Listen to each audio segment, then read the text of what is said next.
What if the most dangerous man in the room was the one nobody noticed? The one carrying secrets, scars, and a story worth millions. Welcome to Seatown Slim Television. About 5 months had passed since I first saw my name and Tank's name printed in that magazine. A lot had changed during that time. What started as a dream between two friends was quickly becoming something much bigger.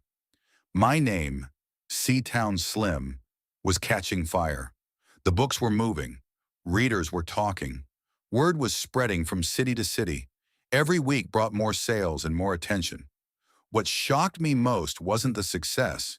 It was how fast everything happened. In just a few short months, Ant Hill Inc. had grown into a company nobody could ignore. The first book continued gaining momentum. Readers couldn't get enough. The phone calls from Tank became more exciting every week. He kept telling me the same thing. Trust the process. And he was right. The process was working. Tank believed it was time to release another book. I wasn't so sure. Part of me wanted to keep writing the success of the first one for as long as possible. Why rush? The readers were still discovering it. The buzz was still growing. But Tank saw something I didn't. He understood momentum. He understood timing. Most importantly, he understood the market. So eventually I gave in. I sent him another manuscript. This one was different, bigger, darker, more intense.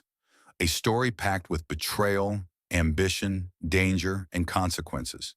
I believed in the book. Tank believed in the book. And before long, the readers believed in it too. The response was immediate. People wanted to know who Seatown Slim was. They wanted a face, a name, a story. But I wasn't interested in becoming a celebrity, at least not yet. I told Tank the same thing every time we talked. Don't put my face on anything. I wanted the books to speak for themselves. I wanted people focused on the stories, not the man behind them. The mystery only made people more curious. And the more curious they became, the more the movement grew. Everywhere I looked, people were talking about the books. Even inside prison. Success has a funny way of changing people. Not just the people around you on the streets, the people around you in prison too. By this point, everybody seemed to know who Seatown Slim was. The inmates knew. The officers knew. The administration knew. And believe me, not everybody was happy about it. Word had made its way all the way up the chain of command. Questions started getting asked. Meetings were being held. People wanted answers. How was an incarcerated author building a successful business while serving time? How were books being sold all over the country? How was money being generated from behind prison walls? The attention brought pressure, not necessarily because I was doing anything wrong, but because people felt the need to explain what was happening. Sometimes when someone starts succeeding, it makes other people uncomfortable, especially when they don't understand the process. The administration started paying closer attention, more inspections, more questions, more paperwork. The usual nonsense. Nothing ever came from it, but it kept everybody busy. Meanwhile, I kept doing exactly what I had been doing from day one. Writing, reading, minding my business, staying out of trouble. The funny thing was, the attention wasn't only coming from the administration. Some of the officers had started acting differently too, especially after they learned what was happening with the books. People who barely spoke before suddenly wanted conversations. People who ignored me now knew exactly who I was. It was strange watching it happen, because from my perspective, I was still the same person. I still slept in the same prison bed, still stood in the same chow lines, still wore the same uniform. The only thing that changed was the level of attention, and attention can be dangerous if you're not careful. That's why I kept my focus where it belonged, on the finish line. My release date was getting closer. My future was getting brighter, and every day that passed was one day closer to freedom. I wasn't about to let distractions knock me off course. Not now. Not after coming this far. Not after everything I'd sacrificed to get here. The mission remained the same. Keep writing, keep growing, keep preparing, and when the gates finally opened, be ready. While everything seemed to be moving forward professionally, my personal life was a different story. I still hadn't heard from most of my family. Lil D was still nowhere to be found. And Cassandra? Well, Cassandra was trying her hardest to find her way back into my life. The letters kept coming. The cards kept coming. Money would show up from time to time. It was obvious she was trying to make things right, at least in her own way. The problem was, some things can't be fixed with money. Some wounds don't heal because somebody sends a few dollars and says they're sorry. The damage had already been done. What we had was gone. Not damaged, gone. The crazy part was, I wasn't even angry anymore. I had moved beyond anger. I had moved beyond revenge. I had moved beyond trying to understand why everything happened the way it did. I accepted it. And once I accepted it, something changed inside me. I stopped carrying the weight. I stopped replaying old conversations. I stopped asking myself what I could have done differently. None of that mattered anymore. The truth was simple. She made her choices, and now I was making mine. There was no need to argue, no need to explain, no need to revisit the past. The future was demanding too much of my attention. Every once in a while, though, I would think about the stories I heard, the stories that found their way back to me, the stories that confirmed everything I already suspected. It wasn't jealousy, it wasn't bitterness, it was clarity. The kind of clarity that comes when the truth finally reveals itself. That's why whenever her letters arrived, I would read them and keep moving. No emotional roller coaster, no false hope, no fantasy about putting everything back together. That chapter of my life had already ended. Besides, I had too much to lose now. My release date was getting closer. The books were growing. The business was growing. My future was finally taking shape. Why would I risk all of that by looking backward? The answer was simple. I wouldn't. I had survived too much, worked too hard, sacrificed too much. The only direction left for me now was forward, and that's exactly where I intended to go. Saturday nights at Richland were different. Not because anything special happened, because we made them special. When you're locked up, you learn how to create your own entertainment.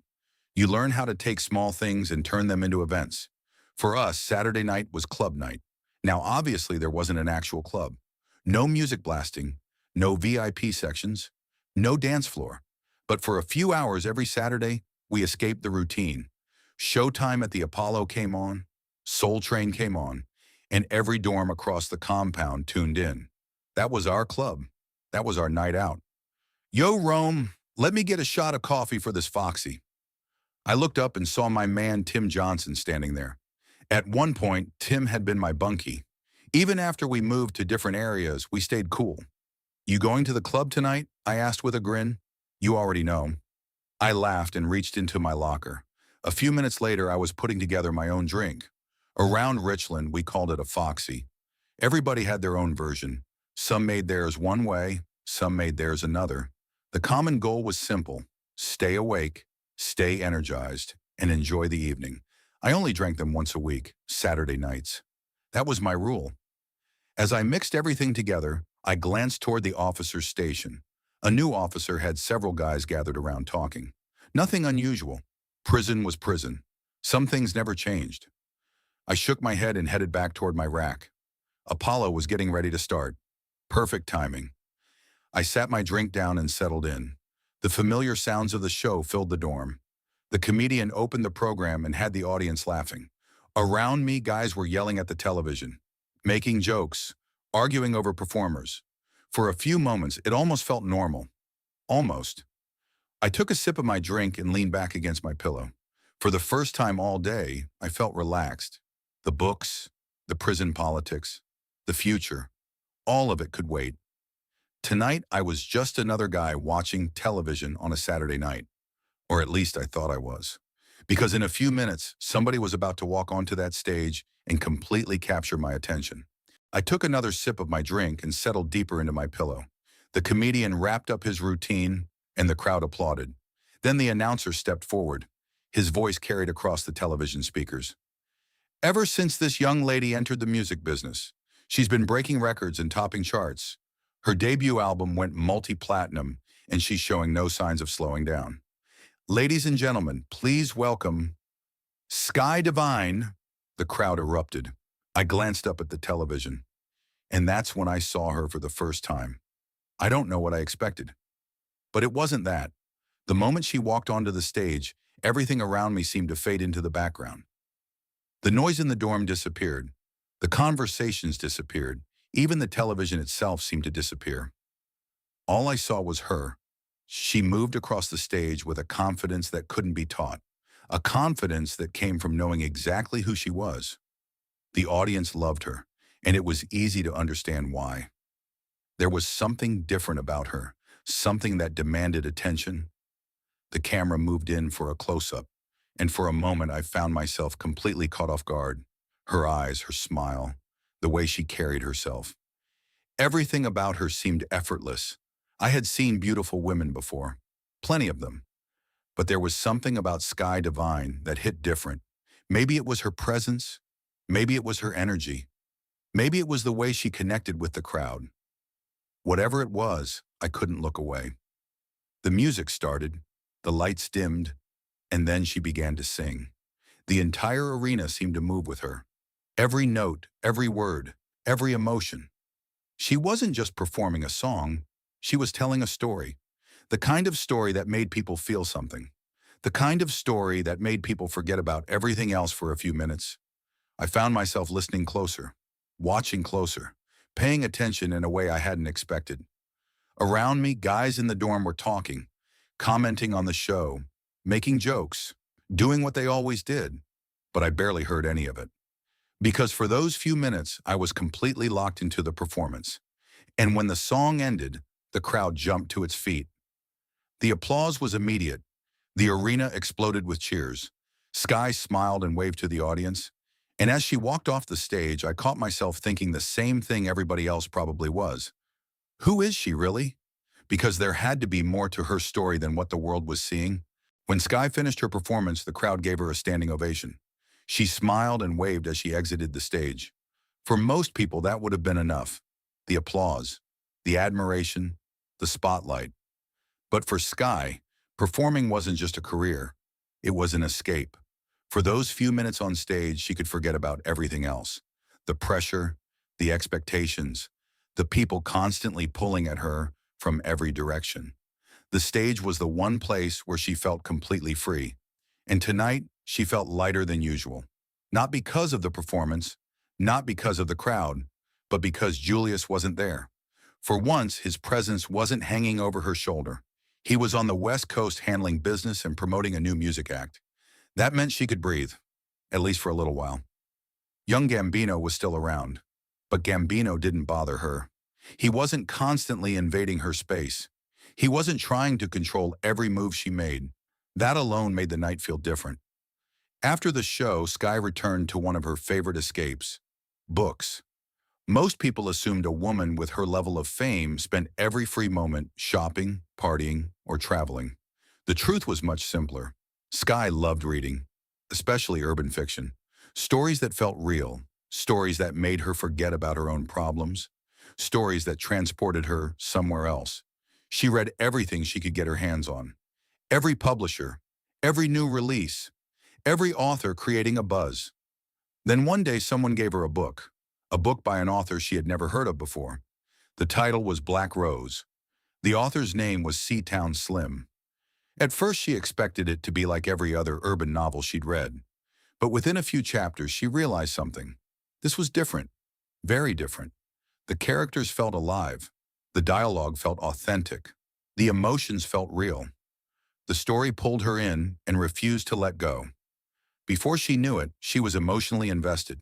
She laughed with the characters. She worried about them. She celebrated their victories. She felt their heartbreak. And when she finished the book, she wanted more. A lot more. Who was this man? Who was Seatown Slim? How could someone write people this accurately? How could someone understand emotions this deeply? The question stayed with her long after she closed the final page.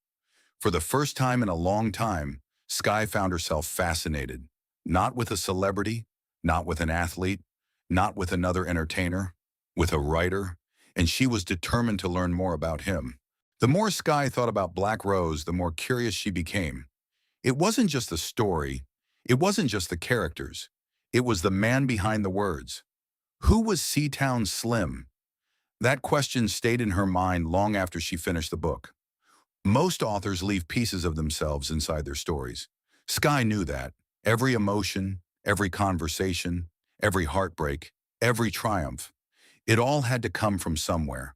And if the man who wrote Black Rose was anything like the characters he created, then she wanted to know more about him. One evening after finishing another chapter, she opened her laptop. What started as simple curiosity quickly turned into an investigation. She searched his name. Nothing. She searched again. Very little. No interviews, no photographs, no television appearances, no social media accounts. Nothing. The deeper she searched, the stranger it became. A man whose books were flying off shelves all over the country should have been easy to find. Yet it was almost as if he didn't exist. That mystery only made her more interested. Most celebrities worked hard to stay visible. Most writers wanted readers to know their story. Seatown Slim seemed to be doing the exact opposite. He was hiding, and somehow that made him even more fascinating. Sky continued searching, article after article, book review after book review, discussion boards, reader comments, anything she could find. Eventually, she discovered one detail that appeared over and over again. Seatown Slim was incarcerated. She leaned back in her chair. Incarcerated? That wasn't what she expected. Not even close. Suddenly, everything became more interesting. The mystery deepened. How could someone locked behind prison walls create stories that felt so alive? How could someone living in confinement write so convincingly about freedom, love, ambition, and loss? The questions multiplied, and the more questions she had, the more she wanted answers. She found herself rereading passages from Black Rose, studying them differently now, looking for clues, looking for pieces of the man hidden between the lines. The strange part was that she had never met him, never spoken to him, never seen a picture of him. Yet she felt connected to his words, connected to his thoughts, connected to a part of him he probably didn't even realize he was sharing. For the first time in a long time, Sky felt genuinely intrigued by someone, not because of fame, not because of money, not because of status, because of his mind. And somewhere inside her, a quiet thought began to form. Maybe one day she would meet him. Maybe one day the mystery of Seatown Slim would finally be solved. But for now, all she had was his story, and surprisingly, that was enough. There were two words I heard constantly during my final year in prison. Prison glow. Everybody talked about it. Some swore it was real, others laughed about it. But according to the old-timers, when you spent enough time living right and staying focused, people could tell the moment you came home. They said you could walk into a room without saying a word and folks would know. They said women noticed it immediately. I used to laugh whenever I heard somebody say that. But the truth was, I understood exactly what they meant. Before prison, I wasn't taking care of myself. I lived reckless. Long nights, bad habits, poor decisions, running hard and moving fast without thinking about tomorrow. My body reflected the lifestyle I was living. My mind reflected it too. Prison forced me to slow down. It forced me to think. It forced me to become disciplined. No distractions, no running from problems, no shortcuts. Just time. Time to read, time to write, time to reflect, time to rebuild myself. And now that time was finally coming to an end. My sentence was over. The day had finally arrived. After years of counting holidays, birthdays, summers, winters, and lost opportunities. I was going home. The crazy thing was, freedom wasn't the only thing waiting for me. While I was serving my sentence, life had continued moving. The books kept selling. The business kept growing. The dream that Tank and I talked about during countless phone calls had become reality. Every report I received showed the same thing. Growth, momentum, success. What started as an idea had turned into something much bigger than either of us imagined. And now I was finally going to see it for myself. Tank was probably more excited than I was. Every time we talked, he had another question. What kind of clothes you want? What kind of car are you trying to drive? What do you want to do your first day home? The man was planning my homecoming like it was a national holiday. Meanwhile, my priorities were simple. I wanted freedom, I wanted peace, and I wanted to get to work. I had spent years studying business, marketing, sales, and promotion. Now I wanted to put that knowledge into action. Tank had built an incredible foundation. I wanted to help take it even further. The opportunities were endless. The future was wide open. And for the first time in nearly a decade, nobody could tell me where I had to be. Nobody could tell me when to eat. Nobody could tell me when to sleep. Nobody could tell me when to move. The countdown was over. The waiting was over. The sentence was over. I was finally about to walk back into the world, and this time, I planned on doing it my way. At approximately 10 o'clock that morning, I took my first steps into freedom. The air felt different. The sunlight felt different. Everything felt different. For years, I had imagined this moment. I replayed it in my mind 1,000 times. What would I feel? What would I do? Would it seem real? Standing there outside those gates, I finally got my answer. It felt unbelievable. The temperature was perfect.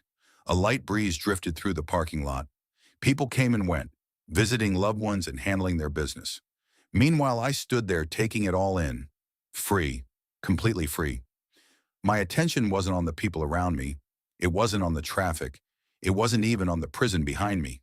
My eyes were locked on two stretched Hummer limousines sitting in the parking lot. One was bright white. The other was a bold yellow that practically glowed in the sunlight. Immediately, I knew. Tank. Only Tank would pull up like this.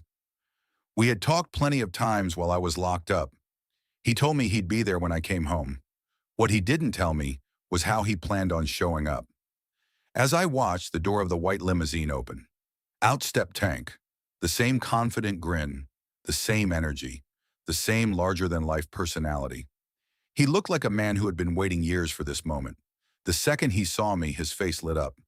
"Welcome home, fool," his voice echoed across the parking lot. I couldn't help but laugh. Some things never changed. As I walked toward him, Tank met me halfway. The embrace was immediate. No speeches, no dramatic words, just two friends who had survived a lot and finally made it to the other side. For a few seconds, neither of us said much. We didn't have to. Everything that needed to be said was already understood. The sacrifices, the struggles, the years, the work, the victories. We had lived it. Tank stepped back and looked me up and down. "Man, you're really home," I smiled. "Yeah, I'm really home." He shook his head and laughed. "You have no idea how long I've been waiting to say that." Then came the questions. The same questions he'd been asking for months. What did I want to do first? Where did I want to go? What did I want to see? I already knew my answer. I wanted to breathe. I wanted to clear my head. I wanted to take it all in. The business wasn't going anywhere. The money wasn't going anywhere. The opportunities weren't going anywhere. For the first time in nearly a decade, I had freedom, and I intended to enjoy every second of it. Tank looked at me for a moment and finally nodded. "I don't understand it," he said, "but I respect it." Then he smiled. "Just know this." "What's that?" He pointed toward the city in the distance. "Your new life starts today." And standing there in that parking lot, I knew he was right. A few minutes later, I was sitting in the back of a stretched Hummer limousine. The prison was disappearing in the distance. With every mile we traveled, it felt like another piece of my sentence was being left behind. For the first time in years, I wasn't looking at fences. I wasn't looking at guard towers. I wasn't hearing doors slam shut behind me. I was looking at freedom. Real freedom. Tank had already started talking business before we even left the area. He was excited, maybe too excited. The books were moving, the company was growing, and according to him, we were only getting started. Every few minutes, he brought up another opportunity, another idea, another plan. I listened, but honestly, my mind was somewhere else. I wasn't trying to think about business yet. I wasn't trying to think about money. I wasn't trying to think about expansion. I just wanted to enjoy the moment. After all, I had waited years for it. Eventually, Tank laughed and threw his hands up. "Man, you ain't listening to nothing I'm saying." I smiled. "Not really." He shook his head. "I should have known. You waited all these years to get out, and the first thing I do is start talking business." Exactly. We both laughed. The truth was there would be plenty of time for work, plenty of time for meetings, plenty of time for strategy. Today was different. Today was about freedom, Before long, Tank handed me several folders. What's this? Company reports. I opened the first one. Sales numbers, distribution reports, store orders, marketing campaigns. Everything was organized. Everything was professional. Everything was real. I sat there flipping pages while trying to process what I was looking at. The numbers were beyond anything I had imagined. This wasn't a dream anymore. This wasn't two guys talking on prison phones. This was a legitimate business, a successful business, one that had changed both of our lives. I looked over at Tank. You really did it, he laughed. No, fool. He pointed at the reports. We did it. For a moment, neither of us spoke, because deep down we both understood what those papers represented. Years of work, years of sacrifice, years of belief. Most people never get to see their dream become reality. We were watching ours happen in real time. Outside the window, the scenery continued to change. The closer we got to Cleveland, the more excited I became. The city looked familiar, yet somehow completely different. Buildings had changed. Businesses had changed. Neighborhoods had changed. Time had kept moving while I was away, and now I was finally getting a chance to catch up. As I looked out the window, one thought kept running through my mind. I left this city one man. I was coming back another, and the next chapter of my life was just beginning.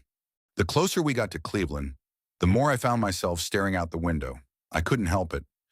For nearly a decade, the city had continued living without me. Now I was finally seeing it again with my own eyes. The feeling was surreal. Some things looked exactly the same. Other things looked completely different.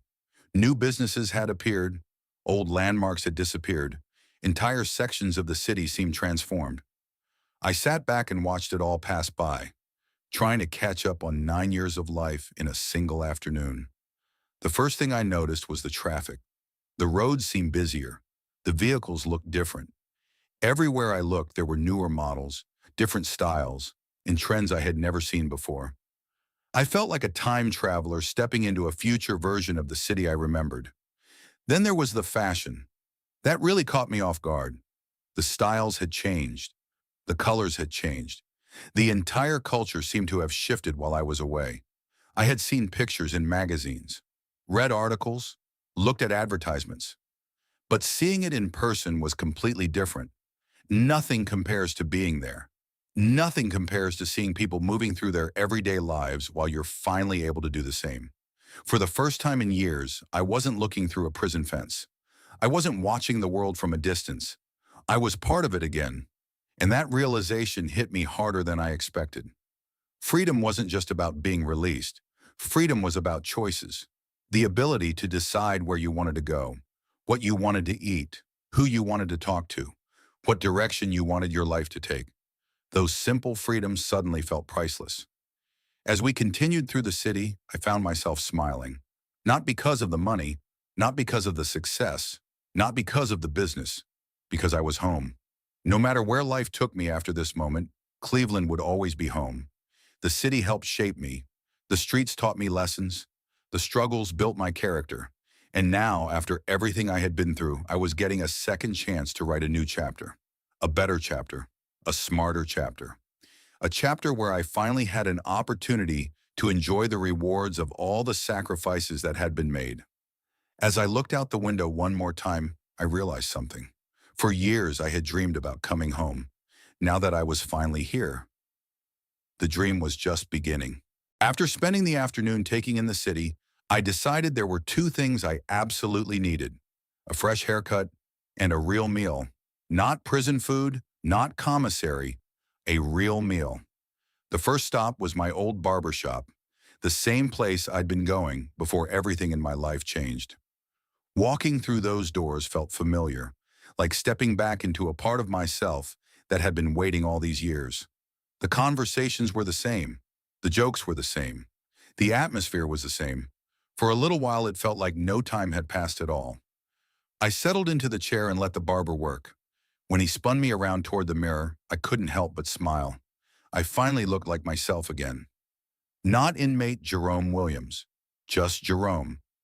After that, I had the driver take me to one of my favorite restaurants.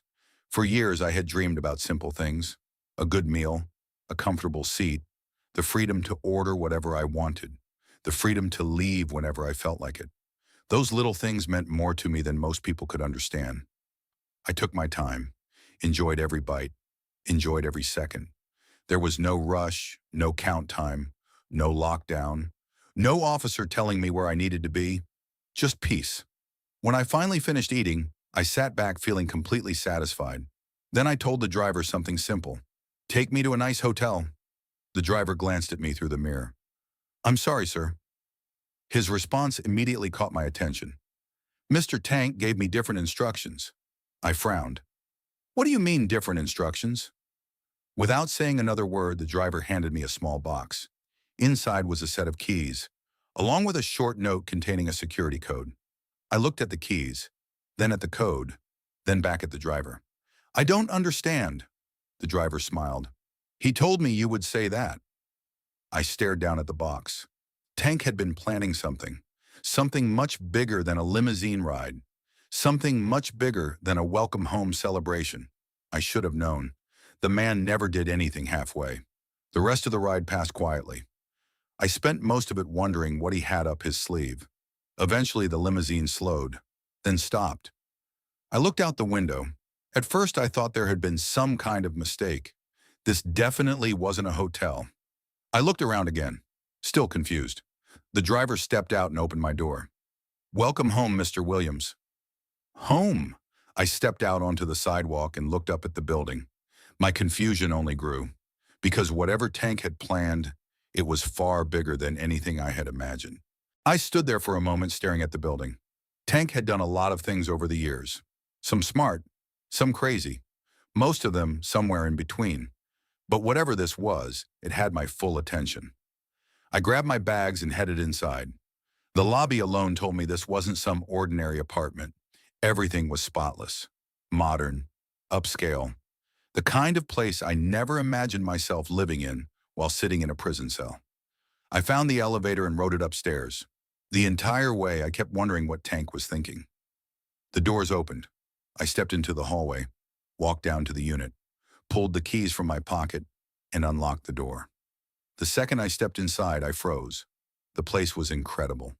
Open space, high ceilings, beautiful floors, natural light pouring through massive windows. The kind of place you see in magazines and assume belongs to somebody else. Not you.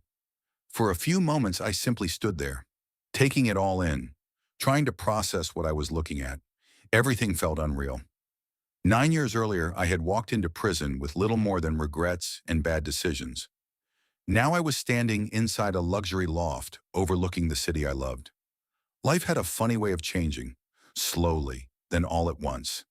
I walked through every room, the kitchen, the living room, the bedroom. Each one seemed more impressive than the last. Tank had thought of everything, every detail, every comfort, every convenience. The man had truly prepared for my return. Eventually, I found myself standing in front of the floor-to-ceiling windows overlooking downtown Cleveland. The skyline stretched across the horizon, buildings illuminated against the evening sky, traffic moving below, people living their lives, freedom everywhere I looked. I couldn't stop staring. For years, my view had been concrete walls, fences, and steel bars. Now this. I finally understood why Tank had insisted on bringing me here. This wasn't just a place to stay. It was a statement, a reminder, a symbol of what was possible, a symbol of how far we had come. I set my bags down and walked onto the balcony. The evening air felt different, maybe because I was free, maybe because I was finally home, or maybe because for the first time in a very long time, I wasn't worried about tomorrow. I wasn't worried about prison. I wasn't worried about surviving. I wasn't worried about making it through another sentence. That chapter was over. Standing there overlooking Cleveland, I allowed myself to do something I hadn't done in years. I relaxed, completely relaxed.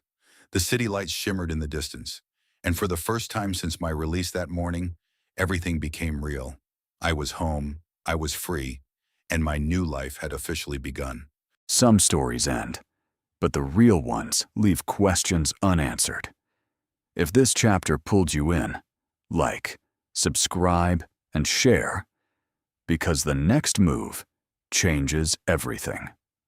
Until next time, welcome to the world of Seatown Slim Television.